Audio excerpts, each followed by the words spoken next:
buenas tardes. Muchísimas gracias primero al comité y demás por la invitación. Vamos a hablar un poco de infecciones respiratorias, pero con una mirada algo así como de regreso al futuro.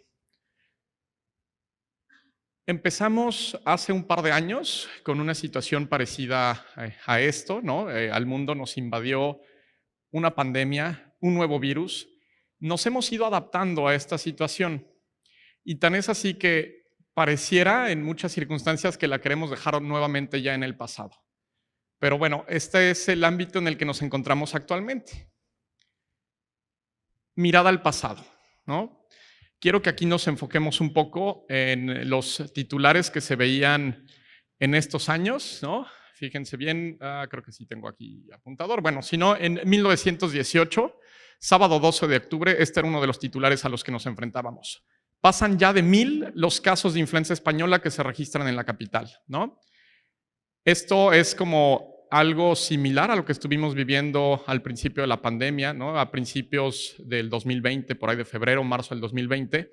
Pero algo muy interesante es que la historia tiende a repetirse, ¿no? Por ahí hay otro encabezado: amenazan con declararse en huelga todos los maestros. Es algo que seguimos viendo de forma constante. El pasado como que tiende a repetirse en ese sentido. Aquel que no conoce su historia está condenado a repetirla. Y aquí algo importante a tener en cuenta. Esta gráfica que coloco acá es esa historia de las olas, por lo menos las primeras olas descritas hacia 1918, 1920. Y hay algo que me gustaría que recalcáramos mucho. Si bien parece el comportamiento muy similar a lo que estuvimos viviendo en estos años, quiero que nos fijemos en ese círculo rojo. Ese círculo rojo empieza a parecerse al comportamiento al final de estos últimos meses con respecto a, por ejemplo, COVID, ¿no?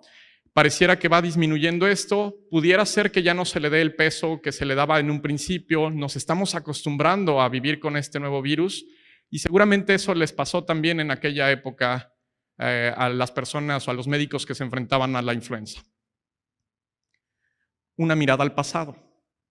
1918, esta es una foto, no sé qué hospital es hospital aquí en México, pero es una foto de cómo se enfrentaba la influenza en su momento aquí en el país. Sin lugar a dudas, había también invasión hacia los diferentes medios, tal vez no con la velocidad con la que lo tuvimos estos 2 o 3 años, pero sí se tenían imágenes bastante perturbadoras de a lo que nos pudiéramos estar enfrentando o a lo que se enfrentaron ellos en su momento. Pero algo muy interesante tiene que ver con esta gráfica, y esta gráfica estamos viendo en color verde los casos de neumonía que en su momento se llegaban a reportar. Está graficado de 1900 al 2010. Y algo muy interesante es, tenemos un pico bien importante entre 1920 y 1930 tal vez, que corresponde justamente a esta identificación de un nuevo patógeno. Obviamente en ese momento no se sabía que pertenecía este nuevo patógeno a la familia de los virus, pero ello trajo consigo muchísima investigación en ese sentido. No se trata de que esto sea una clase de historia, estamos poniendo un poquito el preámbulo de a lo que nos vamos a estar enfrentando o ya nos empezamos a enfrentar en esta época en ese sentido. Un poco de historia más moderna, 2009 era la gran amenaza a la que nos enfrentábamos, influenza H1N1, así estaban en aquel momento los titulares de los periódicos: paran clases por influenza. Teníamos mapas a los que nos enfrentamos de forma muy frecuente estos últimos años, donde representaba México evidentemente uno de los puntos más importantes de identificación de casos, ¿no? Mucho de la historia que se construye para influenza en aquel entonces viene de México de manera inicial y ya después se empiezan a considerar algunas otras cosas. Pero así como llegó, pues prácticamente los titulares también fueron así. Se desinfla la influenza. Y entonces nos da margen para repasar algunas cosas que dejó, a mi forma de ver de manera positiva, la influenza en aquel momento. Y estas enseñanzas tuvieron que ver con esto. Empezar a retomar estos términos, ¿no? A lo que nos enfrentamos es a una infección respiratoria aguda grave. Vamos a ver ahorita por qué es importante que tengamos esto en mente, pero las grandes lecciones que nos dejó, o que por lo menos se volvieron a tomar en ese momento, era qué hacer cuando nos enfrentamos a un paciente que pudiera tener una infección respiratoria aguda grave. Estamos acostumbrados desde antes de influenza a que tengamos pacientes que se manifiestan así, cuadros gripales. Todos en este auditorio me atrevería a pensar que en algún momento hemos cursado con algo similar a esto, ¿no? Que nos sentimos con la nariz congestionada, que llegamos a tener tos, que llegamos a tener cefalea.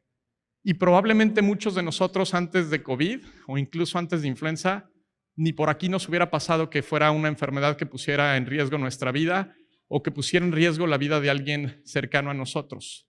Y eso ya teníamos en la historia que sí sucedía. Hace 100 años esto sucedía, lo dejamos pasar.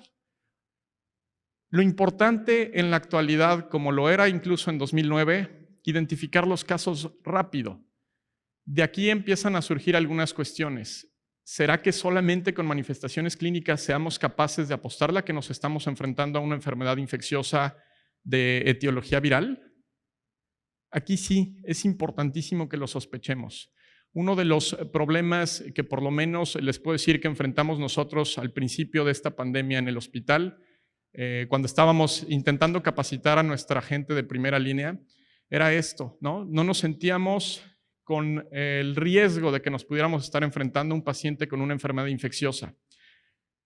Si nosotros no tomamos en cuenta que deberíamos de estar pensando que cualquier paciente que llegara con síntomas tipo gripales pudiera ser alguien que nos pusiera en riesgo, esto podría explicar el por qué tenemos mucho personal de salud, no nada más en México, a nivel mundial, que se haya infectado con este nuevo virus. No lo considerábamos un riesgo. Y de aquí que es fundamental que sigamos trabajando en eso, en una alerta temprana, que sospechemos que un paciente que pueda tener un cuadro respiratorio potencialmente pueda ser algún virus, ¿no? A lo mejor estos 2 últimos años, todo paciente que tosía o algo, nos alejábamos y demás porque asumíamos que podía ser COVID. En 2009 nos pasó algo similar, pero en la actualidad esto no ha cambiado, ¿no? Puede ser que nos sintamos más tranquilos, ya tenemos vacuna, los cuadros graves no se reportan en los números que se reportaban antes, pero sigue siendo infecciones que comprometen de forma muy importante a los sistemas de salud. A fin de cuentas, si lo queremos ver desde un ámbito no tan personal o no tan individual y más de índole global, estas deberían de ser nuestras metas una vez que identificamos un paciente con una infección respiratoria aguda grave. Prevenir casos, reducir morbilidad, ¿no? Porque podemos hacer o podemos tener un impacto temprano en estos pacientes, obviamente reducir mortalidad y convertirlo en un círculo vicioso que más bien debe ser virtuoso, con la finalidad de que reduzcamos transmisión y por ende estemos previniendo otros casos en nuestra sociedad, en nuestras poblaciones. Cuadro clínico de influenza. Yo soy más clínico, estoy más orientado hacia la clínica. Es un cuadro específico y ojo, esto era parte de clases que dábamos a los alumnos antes de que tuviéramos COVID en este país a nivel global, ¿no? Son pacientes que cursan con cuadros de fiebre, son pacientes que pueden llegar a tener sensación de dolor articular, de mialgias, incluso escalofríos, cefalea y esta sensación de malestar general. En las clases decíamos, si tu paciente le preguntas y te dice, me siento como si me hubieran atropellado, asume que eso es influenza. Ese era como el dogma que utilizábamos, ¿no? Algo importante es que se presentaba de forma súbita. Vamos a ver un poco más adelante cómo esta presentación súbita ya no es tan fácil que nosotros le podamos apostar a que se trata de un cuadro de influenza. Si a esto le sumábamos tos, le sumábamos dolor faríngeo o incluso esta sensación de congestión nasal, pues obviamente pensábamos de forma más frecuente que esto se pudiera tratar de influenza. Esta triada, fiebre, tos y dolor faríngeo, la presentaban el 80% de los pacientes con influenza. Siendo honestos, estos últimos 2 años, alguien que presentara esto, ¿pasó por la cabeza de alguien que esto fuera influenza? Era COVID, ¿no? Ese era prácticamente a lo que nos enfrentábamos. ¿A qué voy con esto? Empezamos nuevamente a tener que tomar en cuenta a otros virus respiratorios una vez que pareciera que salíamos de esa desconfianza que le teníamos a COVID. Entonces, el cuadro respiratorio, el diagnóstico diferencial se vuelve bastante complejo. Influenza 2009 a 2019, antes de que tuviéramos esta situación de pandemia, ahí está la tríada clásica, ¿no? A nuestros alumnos, a nuestros residentes y demás les enseñamos paciente que llegue con estos 3 síntomas, ¿no? Esta tríada clásica, cuidado porque te puedes estar enfrentando a influenza, ¿no? Y prácticamente era tiene esto, piensa que es influenza, actúa como si fuera influenza. La incubación de influenza, 24 a 48 horas, ¿no? Esto es importante tenerlo en cuenta. De repente queremos ser como muy pragmáticos en el sentido de, tal vez con periodos de incubación podamos apostarle una u otra cosa. La verdad es algo en la práctica bastante difícil. Realmente no creería que alguien tenga esa capacidad de, perfecto, tú seguramente empezaste a incubar el virus hace un par de horas, entonces seguramente va a ser influenza. O llevas 3 días incubando, seguramente va a ser coronavirus. En las primeras 24 horas, algo que hacía muy característico a influenza pre-pandemia o pre-COVID era la presencia más o menos súbita de fiebre, los escalofríos, la cefalea, mialgias, anorexia. Esto lo llegaban a referir mucho los pacientes.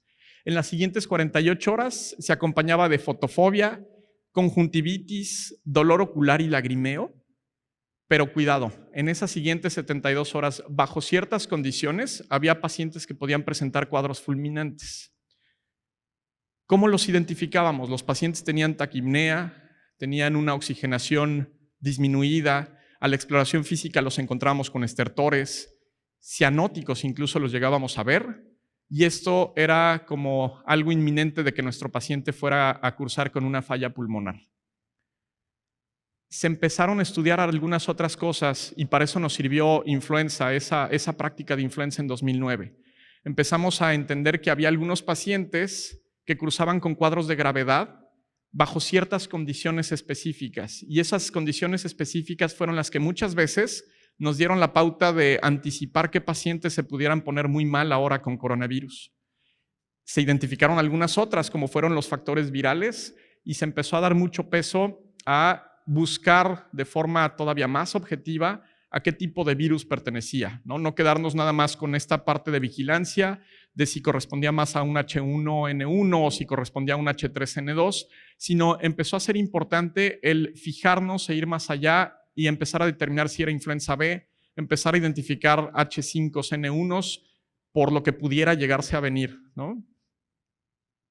Algo interesante es tanto la tos seca como la descarga nasal y el dolor faríngeo se llegaban a presentar en los pacientes. Tal vez no al inicio, no le dábamos tanto peso a esto en los primeros meses de pandemia en 2009, pero más adelante nos empezamos a dar cuenta que había descarga nasal y que el dolor faríngeo muchas veces persistía. ¿Por qué pongo a colación esto?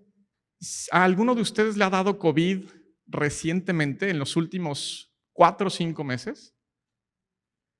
¿Cómo nos fue con el dolor faríngeo? Espantoso, ¿no? Las personas a las que les llegó a dar, que no nos decían que esto sucedía por lo menos en la primera ola de la pandemia, se quejaban muchísimo de dolor faríngeo, ¿no? Es un dolor insoportable. Ya habíamos tenido antecedente con influenza que esto podía ocurrir o ocurría en algunos casos. Algo fundamental con influenza y que seguramente se estará repitiendo porque ya empezamos a tener evidencia de eso con COVID, es que un tratamiento temprano puede salvar vidas, puede salvar complicaciones, ¿no? Por un lado, y puede salvar a personas de necesidad o de necesitar más bien hospitalización. Y esto lo vuelve algo muy importante con miras a no nada más quedarnos con la pura clínica para identificar un cuadro respiratorio grave, sino intentar en la medida de lo posible tener el agente etiológico.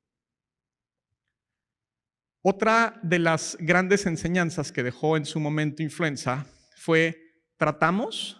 Sí, tratamos, tan pronto como sea posible. El mayor beneficio del tratamiento lo encontrábamos en las primeras 48 horas de que un paciente hubiera iniciado síntomas. Pacientes con alto riesgo de complicaciones se les ofrecía tratamiento independientemente del inicio de los síntomas. Esto era importante porque muchas veces nos quedamos con la idea de, bueno, pero es que el paciente ya estamos fuera de tiempo, espérate. En pacientes que puedan tener riesgo de complicaciones, llámese una paciente embarazada, un paciente obeso, cardiopatías, etcétera, les ofrecíamos tratamiento independientemente de cuando iniciaran con síntomas. Esto era algo importantísimo. En su momento todo era influenza, ¿no? Paciente tosías un poco y era influenza, o Celtamivir si lo tenías a la mano y demás, y dabas el tratamiento. Y esto era lo que mencionábamos mucho. No esperes una confirmación de laboratorio. ¿Por qué? Porque no lo tienes a veces tan disponible. Por lo menos en aquel momento no era nada fácil tener una prueba para confirmar o descartar influenza. Y entonces, toma la alerta. Trátalo como si el paciente fuera influenza. Pero es que no sé si va a ser influenza. No importa. Trátalo, ¿no? La clave de todo era pensar que todo paciente, como llegó a pasar estos últimos 2 años, todo paciente con síntomas respiratorios era influenza hasta que no descartáramos esa posibilidad, ¿no? O hasta que no demostráramos lo contrario. Panorama pre-COVID, ¿no? Conocíamos que había otros virus respiratorios. Empezábamos a tener un poco más de estudio, por lo menos en México, ¿no? 2009 dio mucho interés a estar buscando las etiologías virales. Obviamente hay algunas cuestiones ahí relacionadas con infraestructura, con capacidades, etcétera, pero ya empezábamos a tener conocimiento un poco más objetivo de a lo que nos enfrentábamos. Y entonces tenemos que una buena cantidad de pacientes se empezaron a identificar virus sincicial respiratorio. Y ojo, lo teníamos considerado, pero en pacientes pediátricos. En adultos, como que de repente se encontraba y no sabíamos hacia dónde iban a ir las cosas. Los últimos meses o los últimos años han vuelto a poner una alerta bien importante para sincicial respiratorio. De hecho, las noticias en los últimos meses, en las últimas semanas, sobre todo hacia Europa y Estados Unidos, es que una gran cantidad de pacientes hospitalizados, más o menos de entre el 10 y el 15% de pacientes hospitalizados, por cuestiones respiratorias y por cuestiones cardiovasculares, tienen como etiología al sincicial respiratorio. Y estoy hablando de pacientes adultos. Entonces, seguramente viene algo otra vez muy importante, estar buscando estas entidades en población adulta, ¿no? Tenemos que optar por estar intentando hacer diagnóstico también en estos pacientes. Y les decía que teníamos una curva, ¿no? De cómo se habían comportado estas diferentes olas para hace 100 años, 1918. Esta es una curva enfocada a influenza 2009-2019, ¿no? Algo que llama mucho la atención es en estas curvas de vigilancia enfocadas a influenza, vemos como un comportamiento más o menos habitual cada temporada, cada año, ¿no? A lo mejor se intercalaban y teníamos una temporada con H1N1, una siguiente con H3N2 y volvía a repetir y demás. Pero vean lo que sucede acá, ¿no? Empezamos a enfrentarnos a COVID y tenemos un silencio preocupante con relación a aislamientos de influenza. Si lo tratamos de traslapar con la curva que veíamos de hace 100 años, les pasó lo mismo. Dejaron de ver casos, ¿no? O no era tan frecuente verlos y empezamos a perder como la noción de qué estaba sucediendo.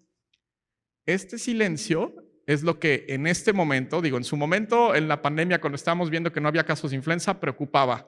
Pero estábamos mucho más preocupados por ver qué hacíamos con coronavirus. Pero en la actualidad que coronavirus empezamos a tener un respiro, empezamos a tener opciones terapéuticas, empezamos a tener opciones preventivas, ese silencio se ha vuelto todavía más incómodo. Viene una declaración de pandemia para 2020 y es entonces que sale esta situación, un pequeño recordatorio a un pasado no tan pasado, esta ciudad de Wuhan. Y otra vez se repite esta historia, ¿no? A lo mejor ya está más moderna, por lo menos ya está color esta fotografía, pero la cantidad de pacientes a las que se enfrentaron en 1900 y a la que nos enfrentamos en la actualidad, pues básicamente es muy similar. Colapsó sistemas de salud, etcétera, etcétera. SARS-CoV-2, ¿no? El cuadro de incubación, así tengo señalador, el cuadro de incubación, lo clásico, por lo menos para la cepa original, 3 a 6 días, aunque de 2 a 14 días todavía podemos estar teniendo periodos de incubación para coronavirus. Esto se ha modificado de acuerdo a si es Omicron, si es Delta, etcétera. Sí, sí ha habido algunos cambios, pero no hay nadie que todavía se atreva a decir cambió radicalmente un periodo de incubación o cambió radicalmente alguna otra cuestión en el sentido clínico. Algo fundamental es que se le empezó a dar mucho peso a esta parte asintomática, ¿no?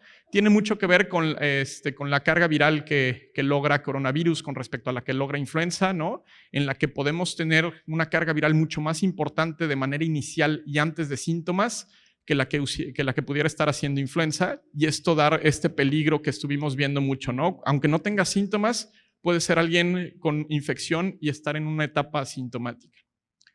Ese inicio, en vez de ser un inicio súbito, se volvía un inicio gradual, ¿no? Y a lo mejor no era de que ayer hubiera estado en contacto con alguien enfermo y hoy empezara con síntomas. Lo hacía un poco más difícil. Entre 3 a 7 días podíamos tener ese inicio gradual, podíamos estar viendo el curso de fiebre, presentación de tos seca, mialgias, y algo que empezaba a preocupar era a partir del día 7 al 10, en promedio más o menos el día 9, que los pacientes empezaban a referir disnea, o incluso que no habías tenido la opción de ver a los pacientes en etapas tempranas y ya las estábamos observando o encontrando en etapas tardías. A los 10 días, falla pulmonar, una buena cantidad de los pacientes, ¿no? Y entonces, este era el curso de los pacientes, alguien que pudiera tener síntomas respiratorios, cuadro de gripa común y corriente, o que eso asumíamos, y que a lo largo de la evolución podía empezar a presentar datos de esta famosa hipoxemia feliz, ¿no? Que muchos pacientes en teoría no se daban cuenta, pero que si uno siendo muy objetivo y clínico se podía manifestar esta falta de aire, uno veía a los pacientes mucho más agitados y terminaban en una unidad de terapia intensiva o por lo menos en algún área donde le pudieran brindar la atención que necesitaba. Evolucionan los síntomas. Estos son los primeros reportes que arroja Wuhan, ¿no? Y fíjense, fiebre, tos y mialgia, artralgia, lo presentaban una buena cantidad de pacientes. Si nos vamos a los dos primeros, fiebre, 70-90% de los casos, tos, 60-90% de los casos. Y ahí tenemos otra vez 2 de esos 3 síntomas clásicos que nos enfrentaba influenza hace algunos años. Después, esa evolución de síntomas y esa evolución de estudio se fue a ese famoso COVID largo, que en la actualidad apenas estamos empezando a entender o a querer entender, donde tenemos manifestaciones crónicas a nivel de pulmón, donde tenemos manifestaciones cardiovasculares y, ojo, esta situación a nivel de alteración neurológica, donde no sabemos todavía cómo va a ser el comportamiento y qué papel está jugando el coronavirus en ese sentido. Comportamiento de la enfermedad, ¿no? Algo que hace distinto, entre comillas, a coronavirus de influenza, tiene que ver con esta curva. Conocemos muy bien que tiene una etapa que se caracteriza por la infección viral per se y otra etapa muy bien definida que corresponde a una respuesta inflamatoria mucho más grave, ¿no? Y que es la que condicionaba una buena cantidad de las hospitalizaciones en los pacientes. No necesariamente era el virus, y ojo, esto lo recalco así, porque seguramente esa parte que les mencionaba de que un tratamiento temprano y un tratamiento oportuno podía evitar un desenlace, pero ojo, desde el punto de vista inflamatorio, que es lo que nos complicaba a la gran mayoría de los pacientes.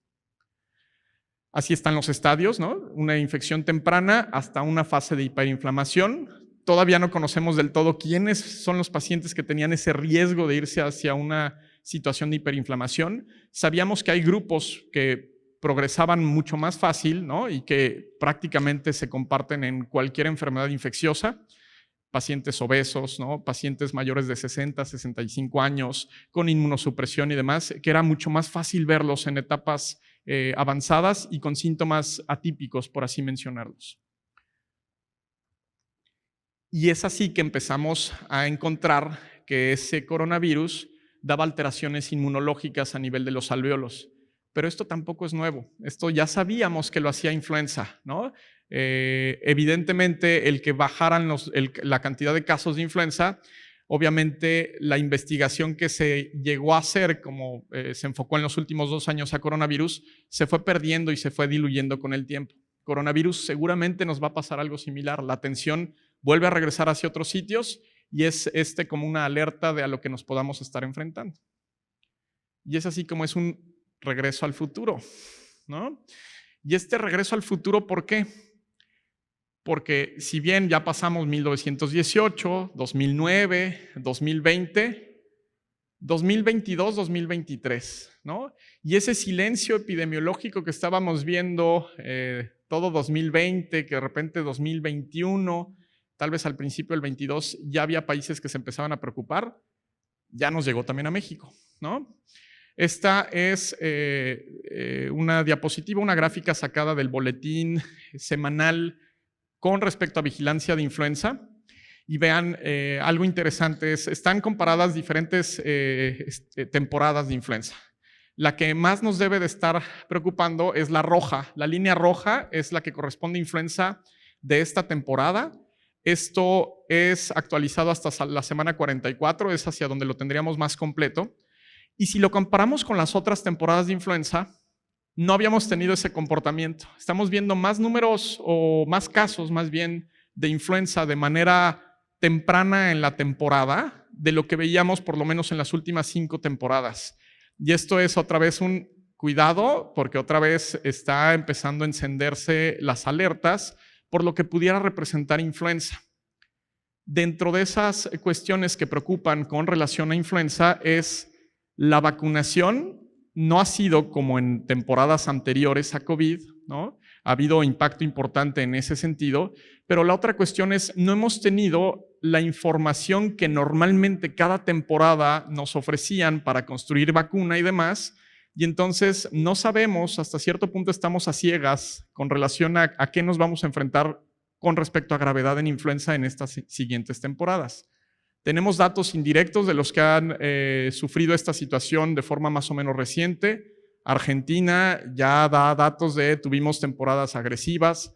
Estados Unidos, que va un poco más adelante en cuanto a tiempos con respecto a lo que vemos nosotros, también están alertando que están viendo de un buen número de casos relacionados a hospitalizaciones por influenza. Y esta es otra cuestión, ¿no? Esta es otra forma de ver esos datos. H3N2 es lo que está predominando. Tenemos por ahí algunos casos de influenza A y donde pudiéramos ver que hay un silencio es en influenza B. Y vamos a retomar un poquito esta parte de influenza B porque es otra de las que ha mantenido un silencio. Influenza B hay dos líneas o dos cepas que son las que nos llegan a preocupar más. Y hemos tenido básicamente silencio de una de esas cepas. Entonces pudiera ser que nos dé un susto en ese sentido influenza B. Temporada de alta transmisión para este 2022-2023, ¿no? Ponemos influenza, COVID en los extremos y pongo sincicial respiratorio porque seguramente va a ser uno de los que nos va a estar dando lata. Allí están los periodos de incubación. Estos son comparativos, ojo, antes de que tuviéramos SARS-CoV-2. Estos datos son con el SARS-CoV-1, el SARS-CoV original, por así decirlo, o el primero descrito. Pero bueno, el comportamiento, por lo menos de incubación de este SARS-CoV-2, llega a ser muy similar al del SARS-CoV-1. En las 3 entidades, sabemos actualmente que cursa con cuadros asintomáticos, ¿no? Y esto lo vuelve peligroso. SARS-CoV-2 es el número 1 en ese sentido, pero influenza, si bien es algo súbito, puede ser que antes de que presente síntomas, ¿no? Antes de que esté como en esa ventana de presentar síntomas, nos puede estar dando lata. Y en las siguientes horas, así como es más frecuente que haya un inicio súbito para influenza, y si vamos a influenza para influenza B se presenta todavía más súbito que influenza A, en las siguientes horas, 24 horas para influenza, pero tal vez 48 horas, 72 horas para COVID, tenemos presentación de calofríos, cefalea, mialgia, algo que tal vez, por lo menos clínicamente, nos pudiera hacer pensar, sin que yo dijera sea algo tajante, sibilancias para el caso de sincicial respiratorio, pero tos seca, mialgias, anorexia se comparten. Fiebre de 41 grados, ¿no? O hasta 41 grados que lo llega a dar influenza, pero ojo, en estas últimas olas, COVID se comportó similar y llegaba a dar fiebre muy alta en etapas tempranas y no en esas etapas tardías que veíamos en las primeras olas. En las siguientes, fotofobia, conjuntivitis, congestión nasal empieza a llamar la atención para sincicial respiratorio. COVID, el comportamiento ha cambiado.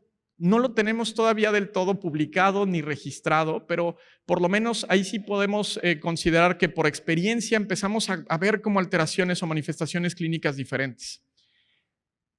Las 3 entidades pueden dar disnea.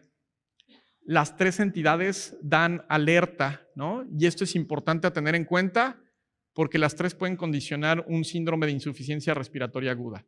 Cada una de las radiografías corresponde a una de las diferentes entidades, ¿no? Tenemos la primera sí corresponde a un cuadro de influenza, la segunda a un sincicial y la tercera a un coronavirus. ¿Qué hemos aprendido o qué nos ha dejado hasta el momento la pandemia en ese sentido?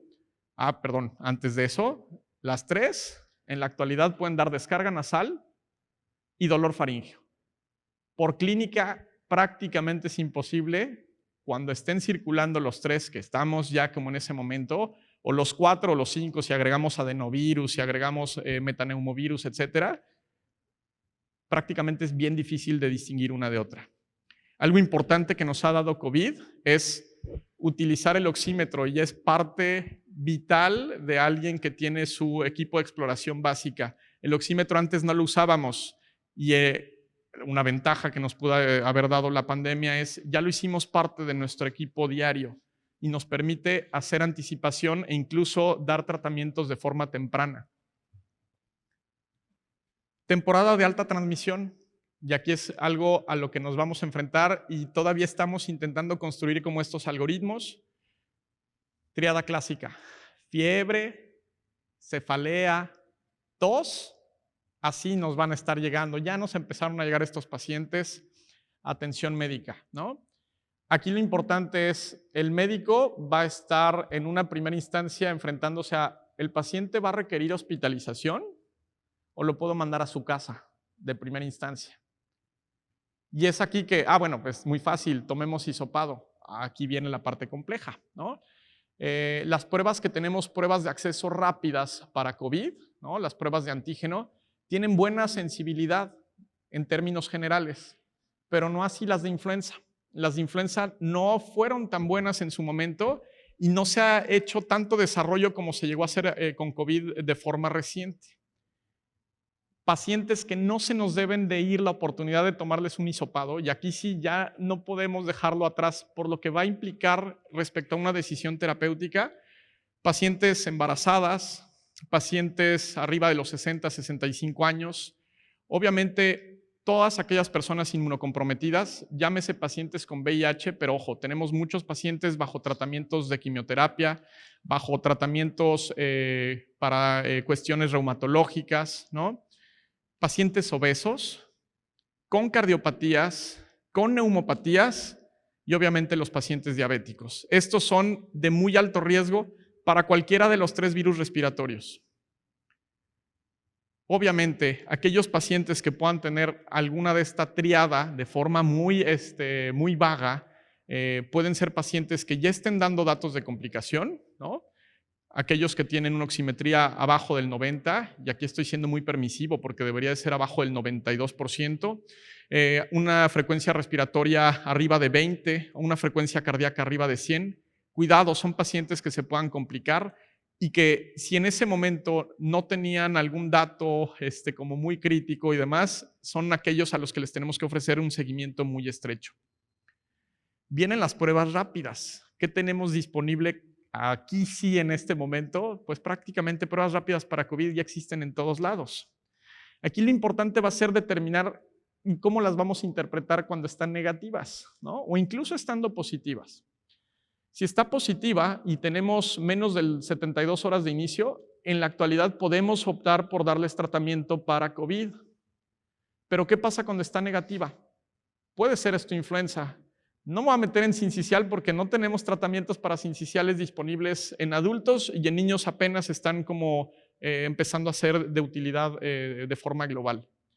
Seguramente los tendremos que estar mandando a paneles respiratorios, PCRs, que llega a ser un poco difícil a veces tener acceso en todos los sitios. ¿Y por qué es importante esto? ¿no? Más o menos a manera de recordatorio muy rápido, tenemos diferentes momentos en los que las pruebas de antígeno puedan ser muy buenas, ¿no?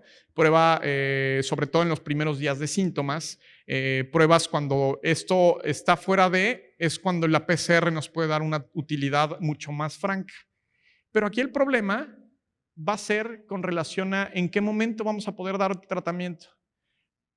Podemos perder esa ventana, ¿no? A lo mejor está negativo mi paciente y se iba a beneficiar de oseltamivir o de Paxlovid o de qué sé yo, a lo mejor íbamos a tener opción de remdesivir en caso de que confirmáramos coronavirus. El tiempo para oseltamivir está bien escrito, ¿no? Mientras más rápido y si esta ventana cae entre las 48, máximo 72 horas, es cuando más beneficio vas a dar en cuanto al tratamiento y vas a evitar muertes y hospitalizaciones. Para el caso de COVID, ya empezamos a tener datos parecidos, ¿no? Este es nada más a forma de ejemplo, remdesivir dado de forma temprana, primeros 3, máximo 5 días, es cuando tenemos el máximo beneficio para poblaciones de muy alto riesgo. Para el caso de Paxlovid, seguramente es algo similar, ¿no? Hay algunos datos ahí preliminares en ese sentido y también puede ser que nos den un beneficio en ese momento. Pero lo importante va a ser ¿y qué vamos a dar y cómo lo vamos a dar? De ahí que se vuelva imperativo tener pruebas o tener acceso a un diagnóstico rápido, sobre todo porque el costo de los medicamentos o la disponibilidad no está tan fácil, ¿no? Entonces, sí tenemos que ser más juiciosos de cómo vamos a estar prescribiendo esto. Aquí sí, el tiempo para tomar decisiones, el tiempo es oro. En resumen, manifestaciones clínicas son similares. El criterio clínico requiere apoyo diagnóstico. Aquí sí no hay de otra. Necesitamos saber hacia dónde dirigimos la estrategia. El diagnóstico etiológico necesario para la decisión terapéutica, sobre todo porque en el caso de Paxlovid necesitamos ciertos requisitos para poder darle el tratamiento a los pacientes. No lo tenemos disponible de forma tan fácil.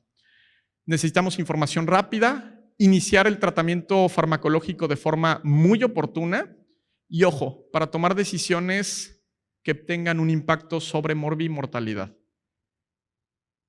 Interesante, necesitamos estar echándole mucho ojo a esto porque tiene evolución constante, ¿no?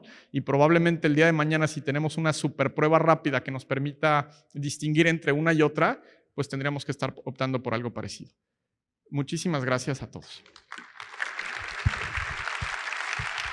Pero bueno, como ya el doctor Juan Pablo habló muy bien de la clínica, vemos que todas las infecciones respiratorias altas pues se van a comportar de la misma forma. Y vamos a ver, ya no está en duda que la influenza nos va a dar problemas en este momento. Vamos a presentar también datos como muy recientes, que desde hace como 4 o 5 años que estoy trabajando en el Instituto Nacional de Enfermedades Respiratorias, pues nos hemos dedicado a reportar para tomar también ciertas decisiones.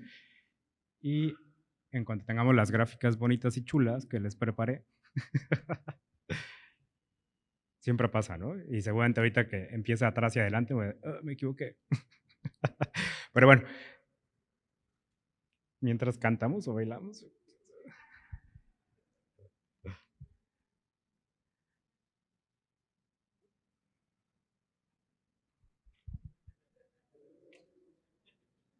Yo creo que con esta suerte que he tenido en este evento, me va a dejar el avión mañana a las 6 o lo van a mover. No sé, algo malo va a pasar, ya me imagino.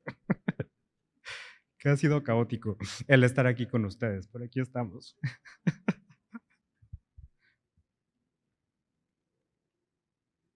Pero bueno, igual como todo lo hemos vivido, pues igual esta pandemia de COVID que fue terrible y que incluso muchos enfermamos y muchos vimos o perdimos gente cercana, no solamente familiares, sino también colaboradores de trabajo, pues igual vino a ponernos o a posicionar la importancia de las pruebas diagnósticas. ¿Por qué? Porque las pruebas diagnósticas no solamente nos va a permitir dar un tratamiento de forma oportuno, conociendo al agente etiológico, también nos va a permitir cortar esta cadena de transmisión porque mientras más rápido tengamos un diagnóstico etiológico y preciso, pues igual vamos a tomar estas medidas de aislamiento, que igual el hacer pruebas y pruebas muchos países no en algunos continentes, por ejemplo, en algunos países de Asia, perdón, igual implementaron una cantidad o hicieron una cantidad de pruebas diagnósticas durante los primeros casos o los primeros meses de esta pandemia, y con eso lograron frenar lo que en todos los otros países donde hacíamos la cantidad necesaria de pruebas, lograron frenar estas primeras olas del COVID. Y a pesar de que tenemos vacuna, de que ahorita tenemos un número bajo de casos de COVID, pues igual también las pruebas diagnósticas nos permiten en este momento histórico de la pandemia COVID, después de casi 2 años que hemos vivido con COVID, pues igual nos permite tomar esta decisión de a qué pacientes vamos a iniciarle un tratamiento, y como bien lo dijeron, los primeros 5 días son fundamentales para hacer un diagnóstico e implementar un tratamiento oportuno básicamente en estas personas que tienen múltiples factores de riesgo para desarrollar una infección severa. Pero bueno, ya que está aquí muy bonita nuestras diapos, igual les presento al instituto, es muy chulo, tiene unos jardines preciosos, pero obviamente el hospital se reconvirtió, o sea, se crearon 250 camas hospitalarias, de las cuales 200 tenían un respirador, y se dedicaron solamente durante casi 2 años a atender, como lo ven aquí, son el número de pacientes diarios que teníamos hospitalizados,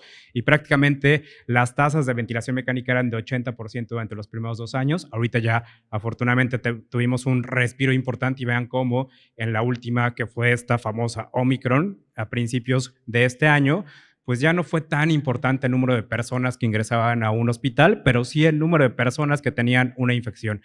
Pues bueno, ya ustedes también sabrán, y más que se dedican a esta cuestión de números y estadística, que son las infecciones respiratorias altas son un problema real. ¿Por qué? Porque generan altos costos, porque son una de las principales causas de prescripción no adecuada de antimicrobianos, no solamente en nuestro país, en todo el mundo. Estos son datos de Estados Unidos, y si ven aquí, de 40 millones de antibióticos que se prescribieron, pues prácticamente 27 millones no eran necesarios, y la gran mayoría se utilizaron en cuadros sintomáticos o en infecciones o síndromes clínicos de vías respiratorias altas. Y bueno, este es un ejemplo porque siempre decimos, ay, pues en México no tenemos, en todas partes del mundo es lo mismo, o sea, hacemos un mal uso de la prescripción de antimicrobianos.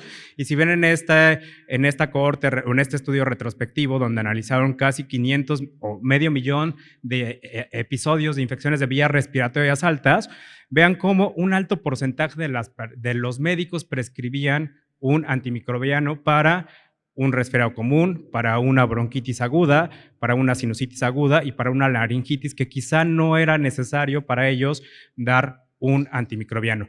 Pero aquí también analizaron las características de los médicos, y mientras más años tenemos ejerciendo la profesión, más renuentes somos a no dar un antibiótico. Estos son en canadienses, no hablo de ninguno de nosotros, pero vean, o sea, quizá es por este miedo, ¿no? O sea, si tenemos un fallo y nos demandan, pues igual después, así como ven, medio joven, después de 10 años de estar ejerciendo esta profesión, pues nos da miedo perder o enfrentarnos a un problema médico legal. También se vio que las personas que hacían medicina privada eran las que más prescribían un antibiótico por lo mismo, ¿no? Porque quizá muchas personas, incluso pacientes, nos demandan a nosotros como médicos clínicos el darnos un antibiótico. Yo recuerdo mucho esta experiencia del servicio social, que todavía me tocó hacerlo en estas zonas comunitarias, en donde me decían, es que la médica que era antes de usted era mejor porque ella sí me daba amoxicilina con ácido clavulánico, y yo me cansaba. Como dijimos, los médicos jóvenes son los que mejor hacen uso de estas prescripciones porque queremos salvar al mundo, ¿no?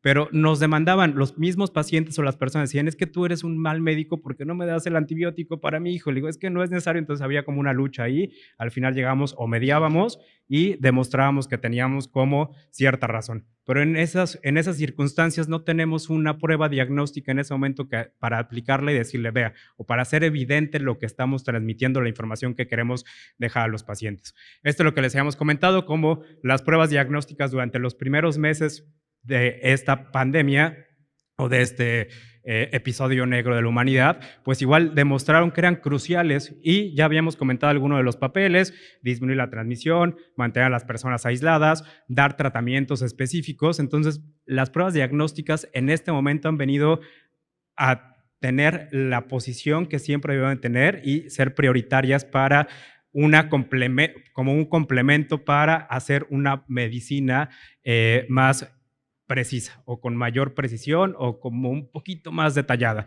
Y como habían comentado previamente, pues igual la clínica sí es sumamente importante, pero la clínica para cuestiones de infecciones respiratorias altas, pues nos engañan porque vean cómo todos estos virus para influenza 1, 2, 3, 4, virus sincicial respiratorio, metaneumovirus, rinovirus, otros coronavirus estacionales que ya existían antes de la llegada de SARS-CoV-2, pues igual pueden presentar los mismos síndromes clínicos. Una influenza o un virus de influenza nos puede dar síntomas de un catarro común, sincicial respiratorio también nos puede dar síntomas de un catarro común, y actualmente también sumamos a la lista este nuevo coronavirus porque muchos hemos tenido escurrimiento nasal, nos sentimos cansados con cefalea y no creemos que sea coronavirus. Incluso muchas personas dicen, no, es una gripe, vete a hacer una prueba, vete a hacer una prueba, hacemos prueba y sale y confirmamos que era un coronavirus. Entonces, en este momento no podemos confiarnos porque también vamos a ver que durante este tiempo en el cual estuvimos aislados, en el cual ahorita ya todos estamos sin cubrebocas, pero cuando estamos obligados a usar el cubrebocas, pues muchos de estos virus respiratorios prácticamente desaparecieron y no causaron infecciones. Y quizá muchos creen, pues no hicimos pruebas. No, hicimos pruebas, pero no se detectaban porque igual utilizamos esta protección que impedía que se transmitieran. Y vamos a ver, estas son parte de las definiciones operacionales de una enfermedad tipo influenza, que si vemos acá, pues prácticamente pacientes con influenza y sin influenza, pues van a presentar la misma proporción de manifestaciones clínicas que ya muy bien nos hablaron en el pasado. Bueno, estos datos que generamos, les digo, desde el 2014, y vean cómo con COVID en el instituto solamente hemos confirmado 14,351 casos por estudios de biología molecular. Si ven, pues Omicron, ya cuando creíamos que era peor la vida, si ven así, llorábamos, pero Omicron nos mandó una cantidad de personas con síntomas respiratorios que incluso sobrepasó nuestra capacidad instalada que teníamos y que creía que ya era suficiente, no, sobrepasó. Y yo también me tuve que meter a tomar pruebas porque no había personal suficiente para hacer o cubrir esta demanda de pruebas diagnósticas. Entonces, aún no hay que cantar victoria porque también este virus muta, cambia y de repente puede evadir estos anticuerpos neutralizantes. Y vean cómo el comportamiento de influenza, como bien lo mencionaron, por casi 2 años, pues desapareció. Influenza quedó borrada del mapa porque por muchos años fue la reina y provocaba, o este virus provocaba muchas alertas mundiales. Los coronavirus, por ahí había otros estacionales que ya existían y que se describieron también recientemente, pero quizá tenían como un poquito de resentimiento y dijeron, es mi momento, en este momento voy a dar un problema y voy a dejar a la influenza detrás, porque ya existían otros coronavirus, pero no provocaban esta gravedad en los pacientes. Y si ven aquí, pues ya después de que tuvimos estas limitaciones en las restricciones y en la no movilidad de las personas, o que empezamos a retomar esta nueva normalidad, incluso ya sin cubrebocas, vean, no se compara con lo que tenemos, pero ahí vamos. En noviembre ya rebasamos el número de casos confirmados de pacientes con influenza. Afortunadamente, esta influenza estacional, que quizá no nos dé tantos pacientes hospitalizados, pero sí va a causar un número importante de síndromes o de episodios agudos de infecciones de vías respiratorias. Esto es lo que hemos comentado también históricamente en estos periodos interestacionales donde en teorías influenza no circulaba en nuestro país.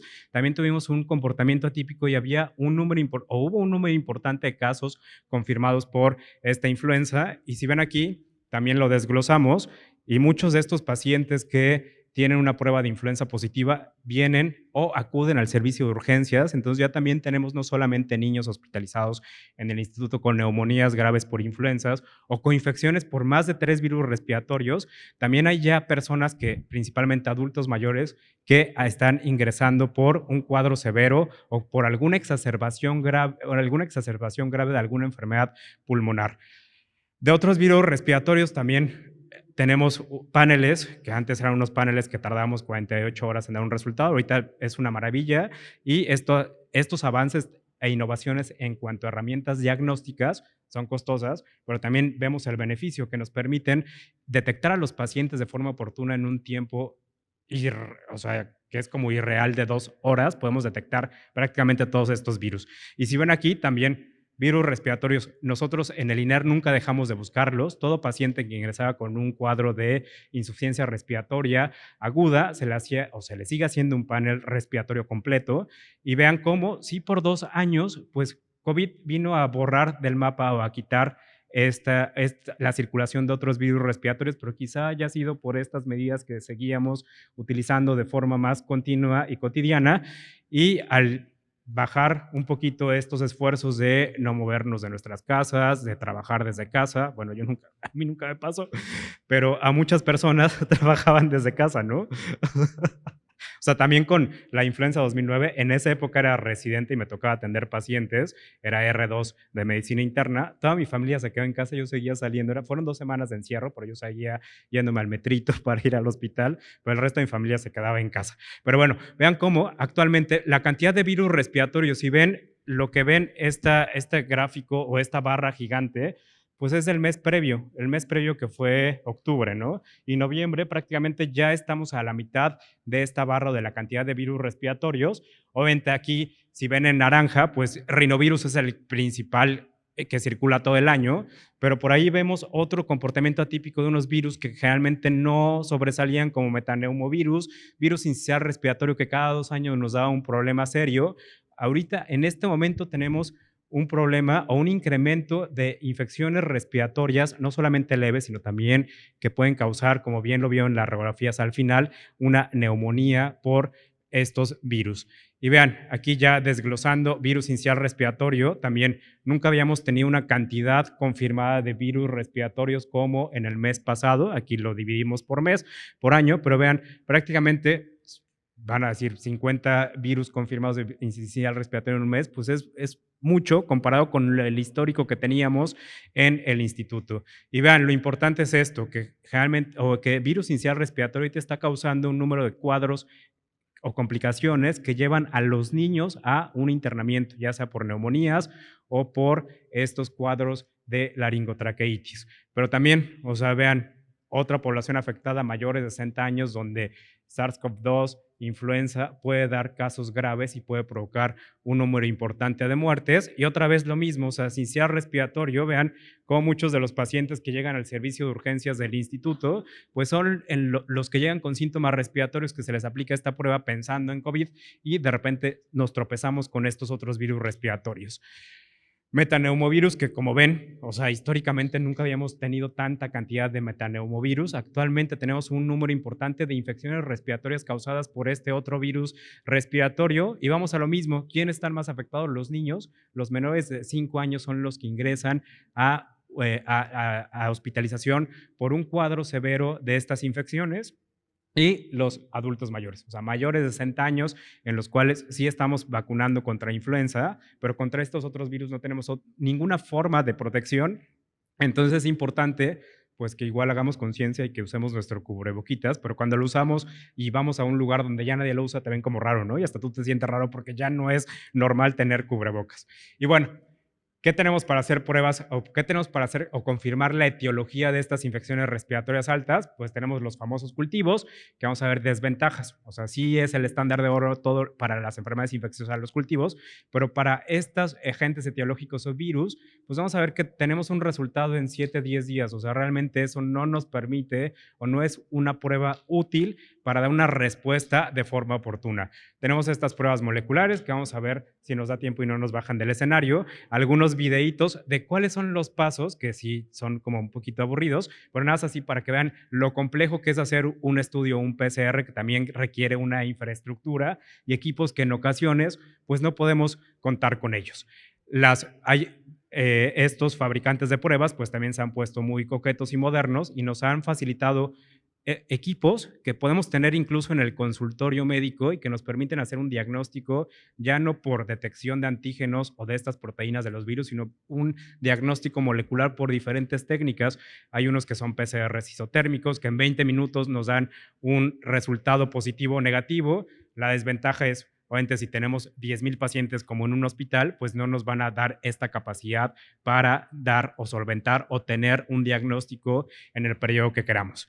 Las pruebas rápidas, que son muy rentables, que son muy famosas, que sirven muy bien para la detección, porque una vez que somos positivos por estas pruebas rápidas, es difícil que esa positividad sea realmente errónea. El problema es cuando nos enfrentamos a un resultado falso negativo, que igual si la sospecha es alta, como dijimos, pues tenemos que actuar como si fuera tomar estas medidas de aislamiento, incluso arriesgarnos y dar un tratamiento si nos enfrentamos a estas poblaciones con riesgo. Y las pruebas serológicas que pues sí tienen una utilidad, generalmente para medir o cuantificar cuántos anticuerpos tenemos, pero para confirmar casos agudos de estas enfermedades virales, pues realmente no tienen gran utilidad. Esto es lo que les comentaba, virus, el cultivo viral, pues ya dijimos, históricamente nos enseñan que requerimos, como al ser un parásito obligado a estos virus, pues requieren siempre cultivos que tengan células. Entonces realmente son muy costosos y no todas las instituciones, por ejemplo, el INER tiene laboratorios que pudieran hacerlo, pero no tienen estas certificaciones para hacer cultivos. E incluso, por ejemplo, el SARS-CoV-2 no se recomienda hacer un cultivo viral porque igual también podemos utilizarlo como arma biológica y meternos en un problema importante. Pero bueno, son caros, son costosos, no nos dan un diagnóstico de forma oportuna para lo que necesitamos. Y bueno, estas famosas pruebas rápidas, la ventaja, ya hablamos un poquito, ya también el doctor Juan Pablo tocó un poquito el tema, es que nos dan un resultado. En el sitio en donde estamos atendiendo al paciente, nos dan un resultado en 15 minutos. Sí hay que tomar en cuenta todas las especificaciones de los fabricantes, es decir, no des una interpretación si no ha pasado el tiempo que te decimos en el inserto, porque a mí me pasó en este enero, en este invierno terrible del 2022, terrible porque nos quedamos hasta las 7 y me dolía la espalda, decía qué feo trabajo tomar muestras, es muy cansado. O sea, de repente decía ya, el que sigue, y así pasábamos, y ya decía, esta está negativa, ya le voy a hablar, y de repente ya cuando le iba a hablar, usted está positiva, porque no esperamos el tiempo y ahí a veces se pintan de forma muy tenue una prueba positiva, entonces realmente tenemos que hacer caso a los fabricantes y no utilizarlas de forma arbitraria, siempre utilizarla durante los primeros 5 días, que es donde realmente tenemos un buen rendimiento de estas pruebas rápidas, porque si la hacemos para descartar asintomáticos, para tamizar a todo el mundo que llega con cefalea, pues esto va a disminuir realmente el rendimiento. Entonces realmente tienen como muchas ventajas y estas lo único que hacen es identificar una proteína, una reacción antígeno-anticuerpo, que los anticuerpos ya están en estas plaquitas, detectan la proteína, se pinta y dice, está presente la proteína del virus o no está presente. El rendimiento, ya les dije, pues varía mucho dependiendo de la marca, pero pues siempre una prueba negativa no nos va a descartar una infección y tenemos que siempre mantener la sospecha alta.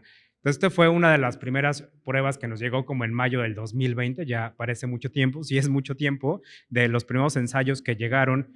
Obviamente ya el mundo tenía experiencia con influenza, como bien lo comentaron, para influenza las pruebas pues dieron muchas o tenían muchas deficiencias, no detectaban al 100% los casos o el rendimiento de muchas marcas era muy baja. Incluso cuando vivimos esta pandemia 2009, pues yo recuerdo que en el hospital hacían pruebas rápidas y todos los pacientes que salían negativos a prueba rápida de influenza, 10 años después nos llegaba el resultado ya positivo de un PCR y obviamente no habíamos cumplido estas medidas de aislamiento.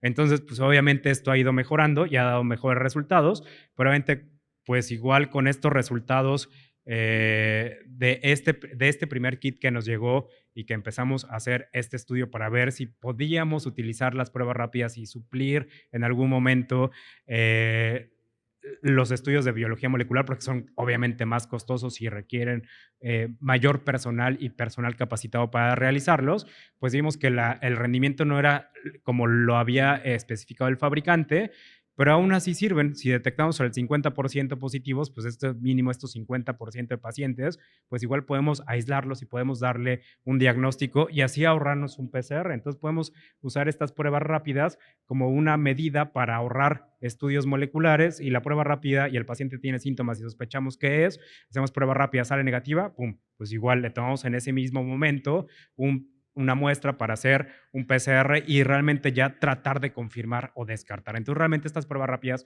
no tienen, o sea, son muy útiles, aunque no son lo recomendado como el estándar para hacer el diagnóstico de estas infecciones respiratorias. Y la otra, con Omicron, pues todos nos enfermamos, el hospital estaba vacío y antes el instituto tenía esta postura, hasta no tener un PCR negativo, el trabajador no va a regresar. A mí no me pasó porque había trabajadores que echaban 3 meses. Cuando a mí me dio, porque la prueba era como medio dudosa, pues duré 7 días y ya me regresaron a trabajar. Pero ante la cantidad de personas fuera de sus áreas de trabajo con Omicron, o sea, 300, 400 trabajadores, o sea, era muchísimo. Y más en el laboratorio que tenemos poco personal, pues yo decía, ¿cómo voy a solventar esto? Afortunadamente salieron algunas recomendaciones en las cuales una persona con prueba rápida negativa podía regresar a trabajar. Ah, ya sabe, 3 minutos, todavía me falta mitad de presentación. Pero bueno, entonces, entonces, las pruebas rápidas también tienen esta utilidad de decir quién va a regresar a trabajar y no echarnos estos 6 meses de vacaciones por una PCR persistentemente positiva que ya no tiene ninguna implicación clínica.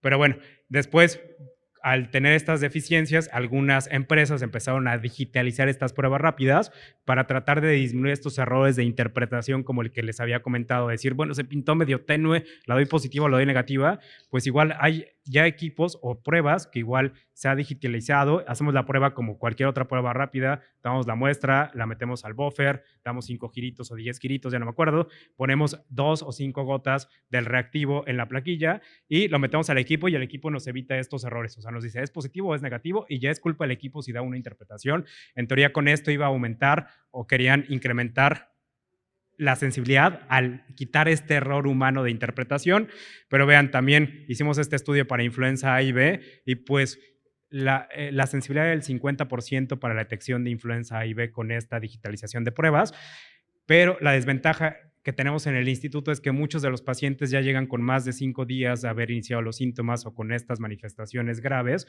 y ya prácticamente llegan a una intubación. Entonces, prácticamente para algunos hospitales, quizá estas pruebas rápidas no sean recomendadas porque no sobrepasamos este tiempo en el que los fabricantes pues, realmente nos dicen que funcionan estas pruebas rápidas. Para apurarme, porque ya me están corriendo, tenemos aparte, no solamente hay virus respiratorios en estas pruebas, también podemos detectar algunos microorganismos que también nos causan infecciones respiratorias altas, como la Streptococcus pyogenes, que es uno de los principales causantes de una faringoamigdalitis. Entonces, básicamente, si tenemos estas herramientas en un consultorio, pues igual ganamos un poquito de lana, porque la podemos vender al doble. El paciente está con un diagnóstico etiológico y con un tratamiento adecuado, porque igual como vimos en la clínica, todos nos dan dolores, todos nos da dolor faringio, Streptococcus pyogenes nos da faringoamigdalitis, entonces si vemos exudados, no sabemos si realmente son exudados por bacterias, también los virus nos pueden dar exudados, entonces pues estas pruebas nos permiten realmente también hacer un uso óptimo de los antimicrobianos. Y bueno, también habíamos comentado, pues igual al ver que sí son necesarias estas pruebas, también las pruebas rápidas se han hecho múltiplex, puede decirse, y estas pruebas rápidas ya también nos permiten detectar no solamente COVID, sino influenza, que serían como los prioritarios porque son los dos agentes causales de infecciones respiratorias altas y de insuficiencia respiratoria aguda que van a tener o que podemos ofertarles un tratamiento con estos antivirales de acción directa y donde el tiempo es sumamente importante. Mientras más temprano los detectemos, iniciamos un tratamiento, pues vamos a evitar estas progresiones hacia una enfermedad crítica o severa. Por ahí vienen la famosa y la reina, que serían los PCRs, que obviamente tenemos que tener los reactivos, los insumos, este medio de transporte viral, los hisopos que sean adecuados, que no contengan algunos materiales que puedan inhibir el procesamiento de estas pruebas de PCRs, pero pues realmente son como muy aburridas porque necesitamos hacer un paso previo, que sería la extracción o purificación del material genético, pues ya hay como muchos equipos también han evolucionado estos equipos y prácticamente en 10 minutos podemos tener este paso de extracción con algunas nuevas herramientas que han realmente desarrollado durante estos últimos 2 años. Después, ya una vez que purificamos el material genético, debemos hacer una mezcla donde tenemos los primers, las enzimas, las polimerasas, la retrotranscriptasa y finalmente esta mezcla de reacción ya con el material genético purificado, pues se tiene que meter a este equipo en el cual el PCR en tiempo real lo único que hacen es hacer una copia del RNA o de la porción que queremos detectar, se hace una copia complementaria, se genera un DNA, después esto es a través de una retrotranscriptasa, después vienen estos pasos que por ahí el video se me cuatrapeó, la desnaturalización donde se separa esta hebra de DNA y finalmente se genera una porción complementaria que lo que vamos a detectar va a ser este fluoróforo, esta cosa que se libera una vez que detectamos esta porción o este segmento de material genético de los virus, y esto se hace de forma repetitiva y de forma en múltiples pasos para detectar o para darnos una positividad, y ya nada más en el laboratorio lo único que hacemos es detectar unas curvas en unos equipos de cómputo, que también es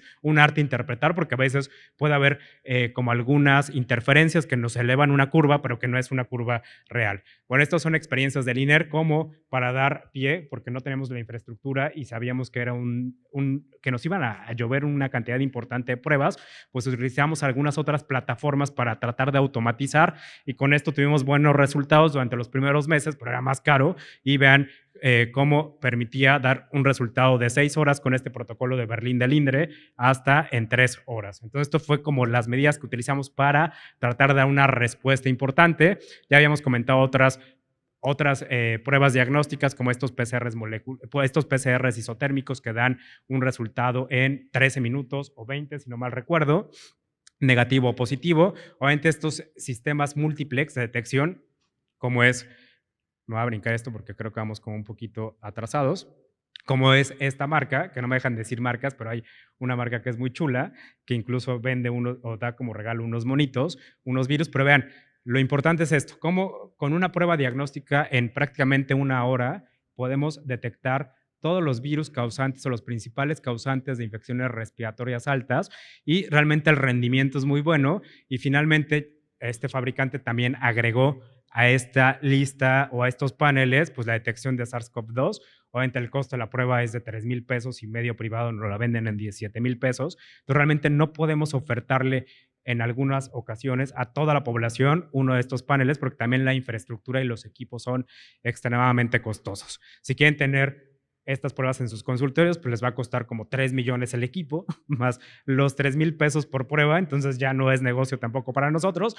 Por eso tenemos estas soluciones en el punto de atención que son como más accesibles, más flexibles, y que incluso podemos hasta pagar nuestros equipitos. Pero bueno, estas son otras estrategias que utilizamos, por ejemplo, brincarnos este paso de extracción, porque era tanta la cantidad de muestras y tanto el dinero, y también hubo un desabasto importante de todos, no solamente los reactivos, sino también los plásticos que utilizábamos para el procesamiento. Entonces, quizá podemos utilizar PCR sin brincándonos este paso de extracción que habíamos comentado que ya se ha disminuido de manera importante. Y vean, era otro que teníamos en otra de las estrategias que dijimos, bueno, si nos quedamos sin dinero, si nos quedamos sin plásticos, pues igual las metemos de forma directa al termociclador con un pretratamiento calentándolo, y vean, quizá no es como lo mejor que hubiéramos esperado, pero tuvimos una sensibilidad del 82% cuando metíamos las muestras. Derivado de esta emergencia sanitaria, del consumo de plásticos, del desabasto, como habíamos comentado, pues también otros fabricantes se pusieron inteligentes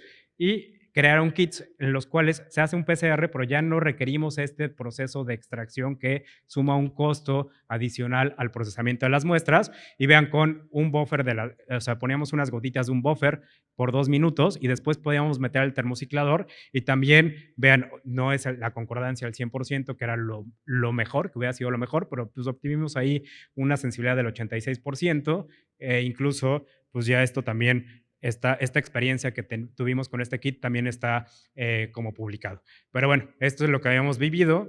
E incluso muchos centros, ya cuando empezaron a bajar los casos COVID, empezaron a hacer detección de estos COVID en las personas que ingresaban, y empezaron a reportar brotes. Entonces vean cómo por mucho tiempo, por casi 2 años, el 100% de los pacientes que ingresaban pues eran pacientes que tenían COVID. Después empezamos a enfrentarnos a este otro reto.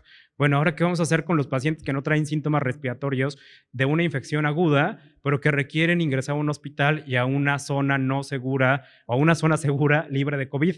Entonces, pues para eso empezamos a idear otras estrategias de utilizar estos PCRs, prueba rápida, más un PCR isotérmico. Desafortunadamente, al yo expresar esta idea de que me estaban, o sea, las pacientes que ingresaban con nuestro algoritmo normal, era un retraso de 2 horas hasta tener un resultado.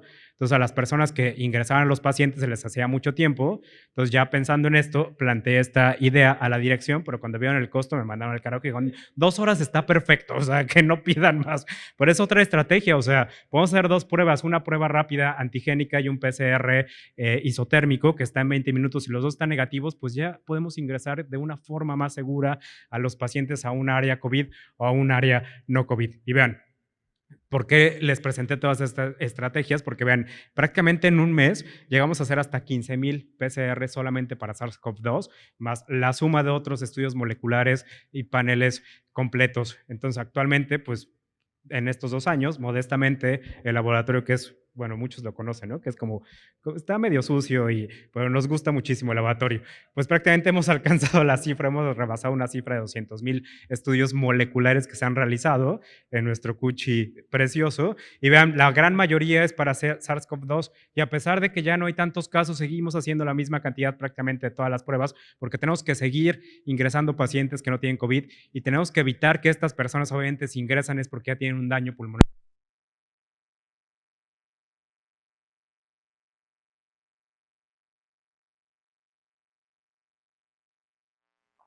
Yo casi lloro de la emoción, güey. Ya hasta te di más tiempo, no manches. Ya, ¿cuánto llevo?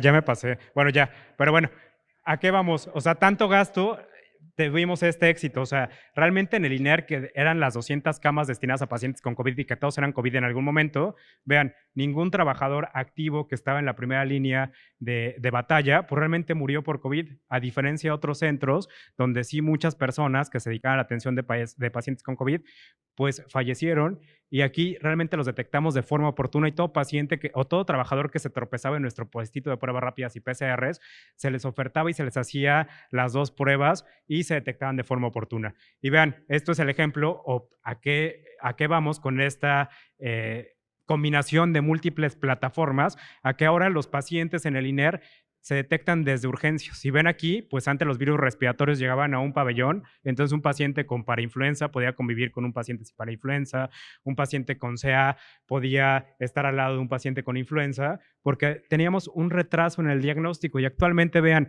todo paciente que ingresa al INER ingresa a un área en la cual va a estar seguro y no va a poderse contagiar de otros microorganismos. Con esta escucho mejor. Y bueno, pasa lo mismo con influenza. Vean, antes pasaban 3 días y a nadie nos importaba el diagnóstico y le dábamos su Saltamivir y ya lo suspendíamos cuando teníamos el resultado. Pero ahora vean, o sea, todos los pacientes que ingresan positivos para influenza se detectan desde el servicio de urgencias.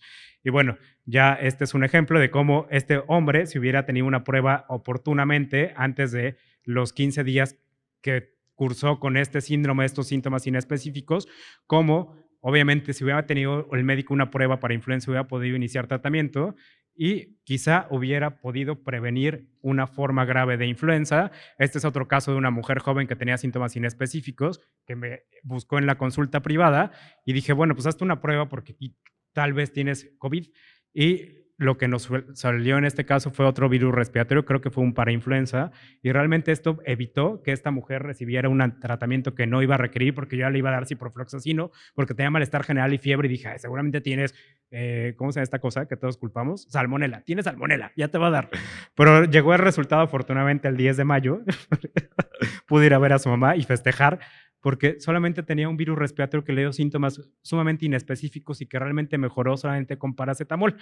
Y entonces, a lo que vamos y repetimos esta frase, un diagnóstico oportuno quizá nos permita hacer una reducción o un uso racional de estas terapias, evitar formas graves de manifestaciones clínicas, ofertando un tratamiento específico para los pacientes. Ya no va a tener mucho, pero este es el trabajo que hemos hecho antes de COVID. Vean cómo las sensibilidades pues, de todos nuestros bichos nosocomiales iban en aumento. Aquí está el ejemplo de estafilococo, que llegamos a tener un 80% de estafilococos sensibles a todas las penicilinas.